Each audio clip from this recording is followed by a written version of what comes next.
안녕하세요. 사랑하는 우리 에덴의 교회 여러분, 참으로 반갑습니다. 오늘 여러분과 같이 열왕기상 12장을 같이 읽으려고 합니다. 이제 솔로몬 왕이 죽고 또 여로보암이 나타나는 그 부분에서 좀 이야기가 나오는데요. 여로보암이 솔로몬 왕을 피해서 애굽까지 간 이야기 들었습니다. 솔로몬 왕이 계속 하나님의 말씀을 서서히 안 듣다가 이제는 아예 마음이 떠나버렸습니다. 이 모든 것이 우상 숭배하는 모든 이제 다른 나라의 그 결혼 때문에, 통혼 때문에 그렇지요. 자, 그것 때문에 이제 생긴 문제들이 서서히 점점 더 일어납니다. 이것 통해서 언약 가진 사람의 그 언약의 아버지들, 언약의 대표의 중요성이 얼마나 큰지를 우리가 좀 발견할 수 있는 것 같습니다. 자, 오늘 12장에서 보면 이제 본격적으로 열왕기상처럼요, 왕으로서 언약 가진 사람들의 대표가 어떻게 언약을 구체적으로 이끌어 가는지, 일구어 가는지, 그걸 우리가 좀 볼 수 있습니다. 오늘 12장 1절부터 시작해서요, 북쪽 나라가 이제 배반하고, 그래서, 하나님 말씀을 떠나는 부분에 대한 이야기가 나오는데, 24절 말씀까지 르호보암에 대한 이야기, 솔로몬의 아들에 대한 이야기부터 먼저 읽어 보겠습니다. 르호보암이 세겜으로 갔으니 이는 온 이스라엘이 그를 왕으로 삼고자 하여 세겜에 이르렀음이더라. 느밧의 아들 여로보암이 전에 솔로몬 왕의 얼굴을 피하여 애굽으로 도망하여 있었더니 이제 그 소문을 듣고 여전히 애굽에 있는 중에 무리가 사람을 보내 그를 불렀더라. 여로보암과 이스라엘의 온 회중이 와서 르호보암에게 말하여 이르되, 왕의 아버지가 우리의 멍에를 무겁게 하였으나 왕은 이제 왕의 아버지가 우리에게 시킨 고역과 매운 무거운 멍에를 가볍게 하소서. 그리하시면 우리가 왕을 섬기겠나이다. 르호보암이 대답하되, 갔다가 3일 후에 다시 내게로 오라. 하매 백성이 가니라. 르호보암 왕이 그의 아버지 솔로몬의 생전에 그 앞에 모셨던 노인들과 의논하여 이르되, 너희는 어떻게 충고하여 이 백성에게 대답하게 하겠느냐? 왕이 만일 오늘 이 백성을 섬기는 자가 되어 그들을 섬기고 좋은 말로 대답하여 이르시면 그들이 영원히 왕의 종이 되리이다. 하나 왕이 노인들이 자문하는 것을 버리고 자기 앞에 모셔있는 자기와 함께 자라난 어린 사람들과 의논하여 이르되, 너희는 어떻게 자문하여 이 백성에게 대답하게 하겠느냐? 백성이 내게 말하기를 왕의 아버지가 우리에게 메운 멍에를 가볍게 하라 하였느니라. 함께 자라난 소년들이 왕께 아뢰어 이르되, 이 백성들이 왕께 아뢰기를 왕의 부친이 우리의 멍에를 무겁게 하였으나 왕은 우리를 위하여 가볍게 하라 하였은즉 왕은 대답하기를 내 새끼손가락이 내 아버지 허리보다 굵으니 내 아버지께서 너에게 무거운 멍에를 매게 하였으나 이제 나는 너희의 멍에를 더욱 무겁게 할지라. 내 아버지는 채찍으로 너희를 징계하였으나 나는 전갈 채찍으로 너희를 징계하리라 하소서. 3일 만에 여로보암과 모든 백성이 르호보암에게 나왔으니 이는 왕이 명령하여 이르기를 3일 만에 내게로 다시 오라 하였습니다. 왕이 포악한 말로 백성에게 대답할세 노인의 자문을 버리고 어린 사람들의 자문을 따라 그들에게 말하여 이르되, 내 아버지는 너희의 멍에를 무겁게 하였으나 나는 너희의 멍에를 더욱 무겁게 할지라. 내 아버지는 채찍으로 너희를 징계하였으나 나는 전갈 채찍으로 너희를 징치하리라 하니라. 왕이 이같이 백성의 말을 듣지 아니하였으니 이 일은 여호와께로 말미암아 난 것이라. 여호와께서 전에 실로 사람 아히야로 느밧의 아들 여로보암에게 하신 말씀을 이루게 하심이더라. 온 이스라엘이 자기들의 말을 왕이 듣지 아니함을 보고 왕에게 대답하여 이르되, 우리가 다윗과 무슨 관계가 있느냐? 이새의 아들에게서 받을 유산이 없도다. 이스라엘아, 너희의 장막으로 돌아가라. 다윗이여, 이제 너는 내 집이나 돌아보라 하고 이스라엘이 그 장막으로 돌아가니라.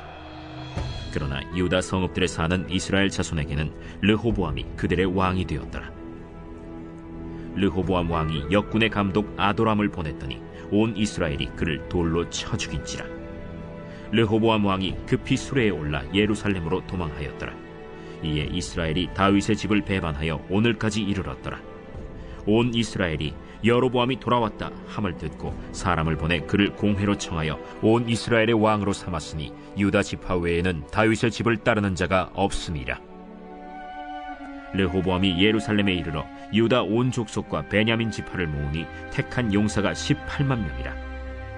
이스라엘 족속과 싸워 나라를 회복하여 솔로몬의 아들 르호보암에게 돌리려 하더니 하나님의 말씀이 하나님의 사람 스마야에게 임하여 이르시되, 솔로몬의 아들 유다왕 르호보암과 유다와 베냐민 온 족속과 또 그 남은 백성에게 말하여 이르기를, 여호와의 말씀이 너희는 올라가지 말라. 너희 형제 이스라엘 자손과 싸우지 말고 각기 집으로 돌아가라. 이 일이 나로 말미암아 난 것이라 하셨다 하라. 하신지라. 그들이 여호와의 말씀을 듣고 그 말씀을 따라 돌아갔더라. 자, 1절에 보면 르호보암이 세겜으로 갔습니다. 세겜이 예전부터 계속 그 왕을 세우는 그 중요한 자리로 많이 좀 만들어졌었지요.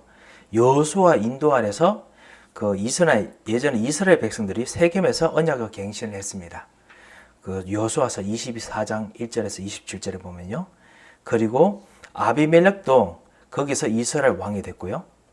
그리고 새로 왕으로 될 사람들은 사실은 이 사람이 왕이 될지 안 될지 물어보기에는 가장 좋은 장소였다고 합니다. 그래서 르호보암이 자기의 왕의 자질을 사실 묻게 되는 장소로 세겜을 택해서 가게 되고 모든 이스라엘 백성들이 거기 같이 모이게 됐습니다. 그리고 여로보암의 아들, 도망쳤던 그 여로보암의 아들이 여로보암이 르밧의 아들 여로보암이 애굽으로 도망쳤다가 사람들이 그 여로보암을 데리고 옵니다. 그래서 그 여로보암도 같이 르호보암에게 갑니다. 세겜으로 갑니다. 이제 질문을 하지요. 왕의 자질을 묻는 질문이겠지요. 4절에 보면 왕의 아버지가 우리의 멍에를 무겁게 하였으나, 그래서 그 고역과 매우 무거운 멍에를 메었다라고 했습니다. 네, 그렇습니다. 솔로몬 통치 전반에는 그렇지 않은데요. 통치 후반부터 시작해서 이스라엘 백성들에게 노역을 엄청나게 시켰지요. 이제 그렇게 보면 이스라엘 백성들은 더 이상 약속의 땅에서 자유롭게 살지 못하고 있습니다. 너무나 아이러니지요. 자신의 조상들이 그 애굽에서 벗어나서 그래서 다시 자유롭게 땅으로 왔는데 불구하고 그 왕으로 사무엘의 그 경고를 듣지 아니하고 노역을 하기 시작합니다. 그래서 강제 노동을 합니다. 무거운 맹해를 메고 황소처럼 일해야 했습니다. 이것이 지금 이스라엘 백성들이 지금 겪고 있는 부분이지요. 너무나 참으로 웃긴 부분이지요. 왜냐하면 이스라엘 백성들이 그 자기들이 왕을 삼겠다 했을 때 분명히 그 사무엘 선지자의 경고에도 불구하고 이스라엘 백성들이 우리가 반드시 왕이 필요합니다. 우리가 그건 감당할 수 있습니다. 라고 했는데 이제는 자신들이 자기 왕에게 우리에게 이 감당하는 걸 벗겨 주시옵소서 라고 이야기를 합니다. 자, 이런 아이러니가 있는 중에서 르호보암이 3일 후에 내가 대답하겠다 라고 했습니다. 그리고 르호보암이 두 종류의 그 어드바이저들, 고문들에게 묻습니다. 한 종류는 솔로몬 같이 있었던 노인들, 그 원로들이겠죠. 놀러들. 그 다음에 또 한 부류는 왕과 함께 르호보암과 함께 자라난 젊은 세대의 부류들입니다. 그래서 그 노인들에게는 원로들은 그 왕이 가볍게 했으면 좋겠다라고 했는데 그 젊은 사람들은 왕은 내 새끼 손가락이 내 아버지의 허리보다 굵다. 그런 이야기를 하면서 실제로 더 많이 해야 된다라고 합니다. 사실은 내 새끼손가락 아버지 허벅지보다 굵다. 이 허리가 아니고 사실은 허벅지인데요. 성경에 보면요. 이게 사실은 이것도 그 생식 능력하고 좀 관련된 이야기다. 쉽게 말하면 나는 아이도 정말 많이 놓고 많이 번성해야 되기 때문에 그렇기 때문에 너희들이 일 많이 해야 된다. 이 말입니다. 그렇게 실제로 하겠다 했습니다. 그리고 아버지 채찍으로 너희들을 징계했지만 나는 정갈로 너희를 징계하리라. 이런 식으로 아주 무섭게 나가야 된다라고 이야기를 합니다. 너무나 신기하지 않습니까? 예전에 이스라엘 백성들이 바로의 애굽에 종되었을 때 그때 구체적으로 사실은 그렇게 똑같이 했지요. 그래서 이스라엘 백성들이 가볍게 하다고 했을 때 더더욱 짐 무거운 노역들을 더더욱 강하게 했습니다. 완전히 종이 됐습니다. 3일 만에 그렇게 백성들이 이스라엘 백성들이 나왔을 때 그 노인의 자물을 버리고 13절에 보면 포악한 말로, 포악하단 말이 바로 네피림에서 쓰는 말입니다. 그리고 애굽 왕에서 쓰던 말입니다. 세상 왕하고 똑같이 돼버렸지요. 우상 숭배 통해 가지고 그 조상이 했던 우상 숭배 통해서 아버지의 우상 숭배의 영향 때문에 포악한 사람이 돼버렸습니다. 그래서 그 완전히 그 내가 너희로 하여금 더더욱 무겁게 할 거다. 그리고 정갈로 채찍을 청갈로 너희들을 징계할 것이다 라고 이야기합니다. 15절을 보면요, 왕이 이같이 백성들의 말을 듣지 아니하였으니 이 일은 여호와께로 말미암아 난 것이라. 쉽게 말하면 바로 왕이 그 모세의 말과 이스라엘 백성의 말을 듣지 않았다라는 거 비슷하지요. 이 일은 사실은 하나님께서 진짜 언약을 지키지 않은 그 결과 때문에 일부러 왕의 마음을 악하게 만들었다라는 의미도 좀 들어가 있습니다. 그래서 이것이 또 전에 여로보암에게 실제로 했던 말씀을 이루게 하려 하심이었다라고 이야기합니다. 하나님께서 그거를 원래 성취 그 계획을 하셨지요. 왜냐? 우상 숭배하면 반드시 멸망이 오기 때문에 그 멸망의 문제를 해결하기 위해서 하나님께서는 이렇게 하십니다. 이스라엘 백성들이 이렇게 말합니다. 우리가 다윗과 무슨 관계 있느냐? 우리가 아들에게서 받은 유산이 없다 라고 해서 모든 백성들이 자기 장막으로 돌아갑니다. 그리고 오직 유다 백성들에게만 르호보암이 그들의 왕이 되었다라고 되어 있지요. 그리고 그 이후에 르호보암이 이들을 그래도 자기의 역군으로 삼으려고 감독 아도람을 보냅니다. 18절에 보면 나오죠. 그래도 계속 그렇게 해가지고 이스라엘 백성들에게 노역을 시키려고 했던 것 같습니다. 그런데 이스라엘 백성들이 그를 돌로 쳐 죽였습니다. 그래서 모든 이스라엘 백성들 중에 유다 지파 외에는 다윗의 집을 따르는 자가 없으니라 라고 이야기를 합니다.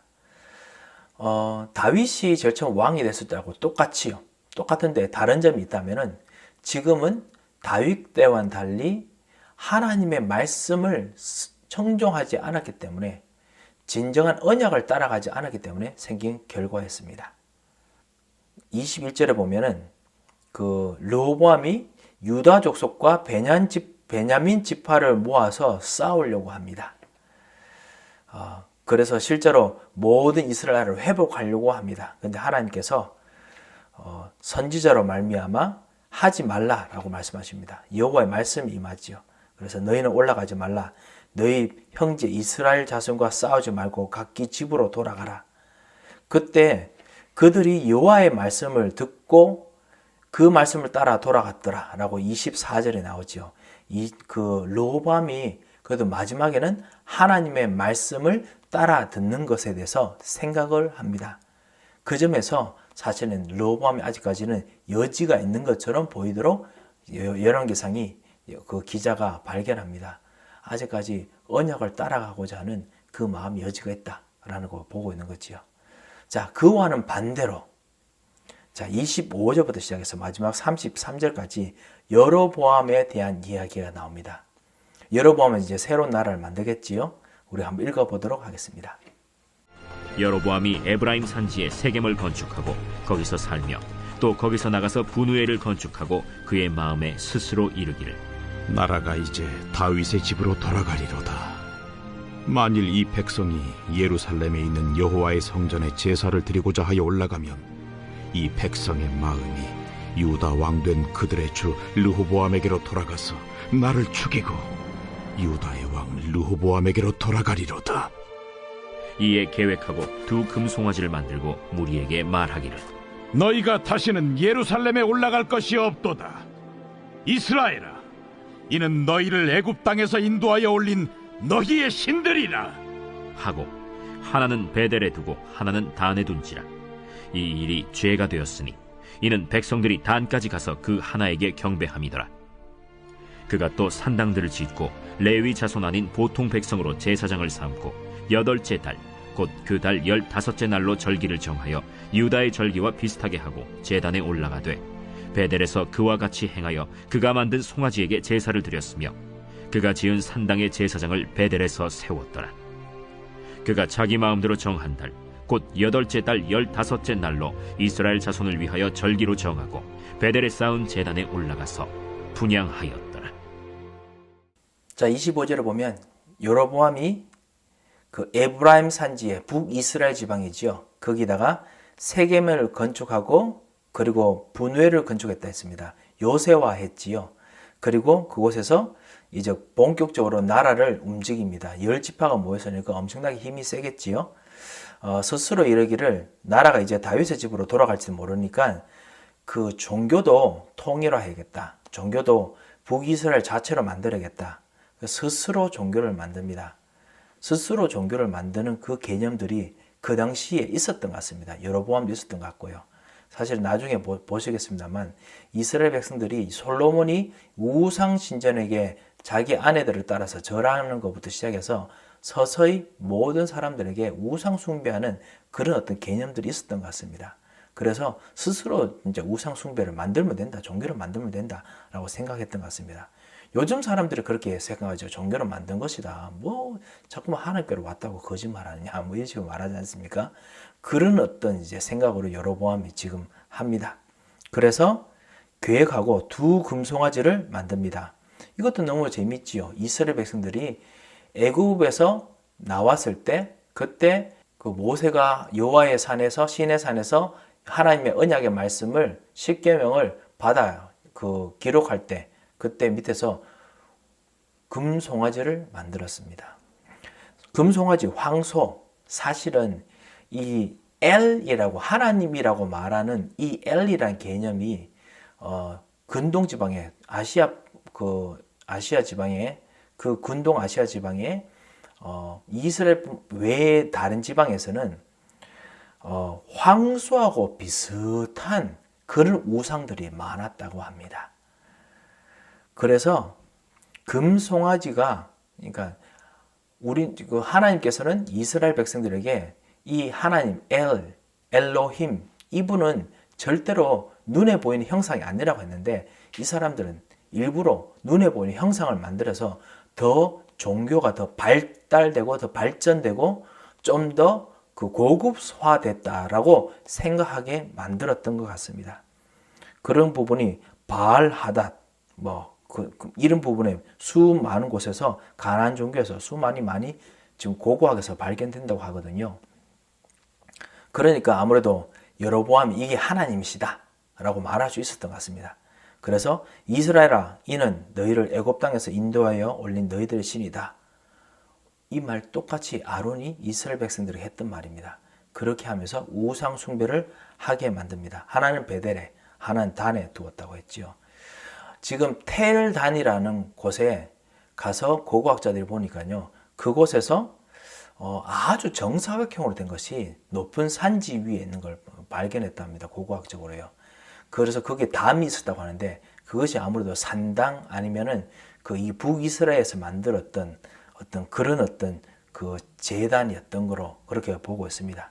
거기서 백성들이 이제 거기서 제사를 하는 거죠. 30절에 보면 이 일이 죄가 되었으니 하나님 떠났죠. 우상 숭배하죠. 그리고 거짓의 신에게 숭배하죠. 마귀의 아비, 거짓의 아비 마귀를 섬기지요. 단까지 가서 멀리까지 단이 사실은 이스라엘 백성과 이스라엘과 그다음에 그 다른 나라의 경계 지방이거든요. 거기까지 가서 경배합니다. 그리고 또 산당을 짓습니다. 그래서 레위 자손이 아닌 하나님의 말씀으로 세워진 사람이 아닌 보통 백성이 제사장이 되고 싶으면 그렇게 하게 만듭니다. 그리고 그 하나님께서 만드신 절기, 새 절기도 완전히 없애버렸습니다. 그래가지고 유다 절기 비슷한 다른 절기들 만들어가지고요. 그래서 구체적으로 거기서 송아지 만든 제사의 그 금송아지에게 제사드리고 그리고 그가 지은 산당에서 제사장을 세우고 베델에 세웠다라고 했습니다. 자기 마음대로 다 합니다. 종교를 만들어냅니다. 하나님 떠난 서밋의 모습을 완전히 자기들이 합니다. 레위 자신을 완전히 제어시키고 이제는 하나님이 하나도 없습니다. 자기는 그냥 유다와 관련 없다라고 생각하고 하려고 하는 거지만 하나님이 없는 분위기로 완전히 몰아갑니다. 하나님 없는 것과 그리고 자기가 하는 정치적인 것과 지금 구분을 하지 못하고 하나님을 모든 곳에서 지금 몰아냅니다. 이것이 현장에 있는 사람들의 모습이기도 하지요. 우리가 이 부분에서 우리가 눈을 떼겠습니다. 하나님께서 정말 우리로 하여금 현장에서 언약 가진 대표로서 우리를 부르셨습니다. 르호보암이냐 여로보암이냐, 언약 가진 대표로서 부르시고 그리고 언약 가진 현장의 사람에서 언약을 따르는, 언약을 지키면서 사람들을 세우느냐 마느냐를 하나님께서 정말 보고 계십니다. 르호보암이 진짜 언약 따라서 백성들에게 그 바로가 했던 것처럼 하지 않았다면 하나님께서는 분명히 르호보암에게 분명히 축복하시고 나라를 하나로 붙여주셨겠죠. 그런데 하나님께서 그렇게 하지 않으셨습니다. 왜? 우상숭배가 그렇게 만듭니다. 우상숭배가 다시 한번 세상에 있는 여러 가지 정치를 따라가도록 만듭니다. 이 부분을 우리가 보면서 진짜 복음, 오직 그리스도, 오직 하나님 나라, 오직 성령 충만으로 유일성의 축복을, 재창조의 축복을 꼭 누리시길 바랍니다. 여러분의 현장이 진짜 유일한 하나님 나라가 되도록, 말씀으로 성취되는 다윗 같은 하나님 나라가 되도록 응답을 받으시는 오늘 하루 되시기를 정말 주님 이름으로 축원드립니다. 함께 기도하겠습니다. 살아계신 하나님 아버지 은혜를 감사를 드립니다.